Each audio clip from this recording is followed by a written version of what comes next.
think before you do. Don't act so quickly on things. Because that's what the Yetzer Hara wants us to do. He wants us to act quickly because theoretically everything should be good. On the surface of things, everything looks good.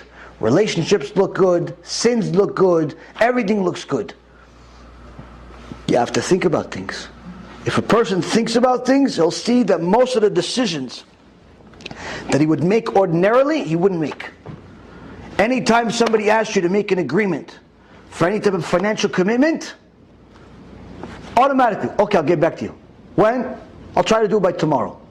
No, but I need a decision now. You may need a decision now. I'm going to get back to you tomorrow. Why? I want to sleep on it. You don't really need to sleep on it. You actually know what you want. But sleep on it anyway. Why? Because maybe if you wait long enough, some thought that you don't have now, you'll have tomorrow. But the salesman is going to try to get you to do what? What the Yetzer Hara tries to get you to do. Commit right now. Trust me, I know. I was a salesman for over 20 years.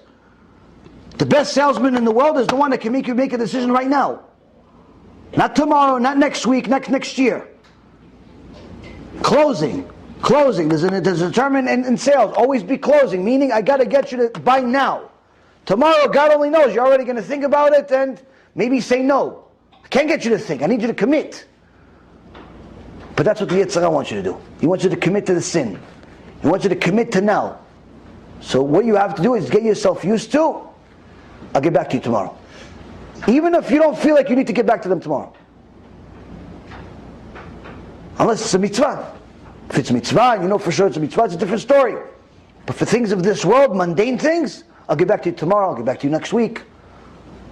No, but we need an answer today. You may need an answer today. I can't give you an answer today. Suddenly, you'll see that they could deal with tomorrow also. Oh no, I need the money tomorrow. Okay, so I'll talk to you tomorrow. No, but if you talk to me tomorrow, the money's not going to get till the next day. Okay, so I won't get it. So I won't send it to you then. No, just get back to you tomorrow. It's fine. All of a sudden it's fine. All of a sudden it's fine. This, Rabotai, is very important because many times we make bad decisions because we make them too quickly. There was a guy that, in the old days, it was okay to leave your wife for an extended period of time. Today it's not so okay. Today, if you go to the store for 5 minutes too long, are you coming home or are you leaving? No, I'm coming. I'm on the way. I'm just on the highway. You've been gone for so long. I just left 10 minutes ago. Okay, yeah, I'll be home. I miss you too. Rabbi, I can't come to the shiur. Why not? My wife. What do you mean your wife? It's sure it's 10 o'clock at night. She's not sleeping? Yes, she's sleeping, but she wants me to be home. Why? So you can watch her sleep? I don't know, Rabbi, but she says she needs me to be home when she's sleeping. I said, tough wife. Thank God for YouTube. Sometimes the wife is tough. Sometimes the husband's tough. You have to use your imagination. You have to use your imagination of how to deal with him. But you also have to use your intellect too. Why? Your imagination may solve your problem today, but not tomorrow. Your intellect is what's going to help you tomorrow. There was one time a guy that grew up, his father had a successful business, and as his father got older, he said, listen son, I don't know how long I have in this world, but I tell you one thing, never make a decision right away. Anytime, especially if you're angry, don't make a decision right away. Wait until the next day. I said, okay. Shortly later, the father passed away, and the kid took over the business. As the kid took over the business, he found a woman to marry him, and he ran the business, made a few bad deals, because he was still young, and lost all of his money. He said, listen, I gotta go travel a little bit, try to make some money, and I'll come back whenever we have money. From time to time I'll send you money. Stay loyal to me. She said, okay. In those days it was okay. So he went on a journey, and every so often he would send money without really knowing what's going on. 20 years passed. 20 years passed. He acquired wealth again, and he decided to come back home. Came back home, came back to town, and he came back to the house, and he saw his wife, although 20 years older, still good looking, and looks happy, but then suddenly some guy walks up to her and gives her a big hug, and she starts kissing him and hugging and kissing her. Chill, like, oh, who's this guy? That's it. Takes out his sword. He's like, I'm going to kill both of them. She didn't stay loyal to me. But then he thought, after he took out the sword, my father only taught me one thing. When you're angry, don't make a decision. Wait till tomorrow. So he decided not to go there, not to kill both of them. He went to a motel and he took a rest for the night. The next day, he decided to go to the shul to go ask around about his wife. He says, you know such and such woman? He goes, yeah. You know anything about it? He goes, oh, she's a big tzadikah. Big tzadikah, she helps the community. Yeah, well, she's married? Well, yeah, the poor woman, her husband left her 20 years ago.